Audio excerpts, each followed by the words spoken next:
Уште максимум 2 месеци куќен притвор, наместо 10, максимална казна од 5 години затвор, експресно закажано судење, поречиси година и половина откако се откри криминал од Нартан Груби, влијателниот екс-вице-премиер и десната рака на Али Ахмети за 10 дена седнува на обвинителна клупа, осумничен е за злоупотреби од 8,2 милиони евра направени преку државна лотарија, која на времето беше посочена како главниот банкомат на ДУИ. За разлика од него, првоосумничениот Перпарим Байрами, кој беше директор на лотарија во тој период, нема да се појави пред судот, бидејќи е се уште во бегство и по него е распишана меѓународна потерница.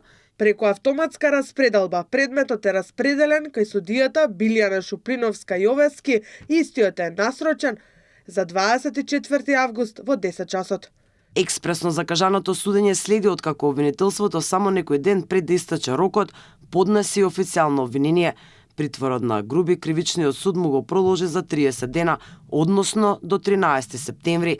Мерката домашен притвор максимум може да му се продолжи за уште 2 месеци, што значи дека во октомври Груби или ќе биде на слобода, или ќе заврши во затвор. Со оглед дека основното јавно обвинителство Скопје поднесе обвинителен предлог, мерката притвор согласно со член 470 став 4 од Законот за кривична постапка може да биде најдолго 60 дена од денот на поднесување на предлогот до завршување на главната расправа, односно најдолго 60 дена од денес. Интересно е што по година и пол истрага, обвинителството во последен момент го смени и кривичното дело за кое се гони Груби.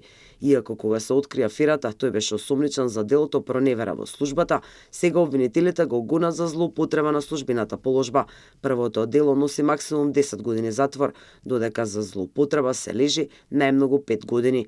Од обвинителството за сега нема објаснување зошто се премислиле. Инаку екс-вице-премиерот, екс-директорот, заедно со уште 6 мина се обвинети за криминал од 8,2 милиони евра направен преку државна лотарија. Байрами, Груби и останатите 6 мина обвинети донеле одлука и организирале електронски игри на среќа, иако државна лотарија немала право на тоа. Ова право уште во 2013 било дадено на нова фирма Керка, каде што речиси еднакви сопственици биле лотарија заедно со Казино со Аустрија. Иако немале право, тргнале во набавка на нови терминали. Одлуката ја протуркале преку владата, иако таа не била надлежна. Откако дозна дека е под истрага, Груби избега во странство, но по 14 месеци бегство во февруари се појави на граничниот премин Блаце. За кратко беше спроведен во Шутка, но веднаш му беше одреден куќен притвор.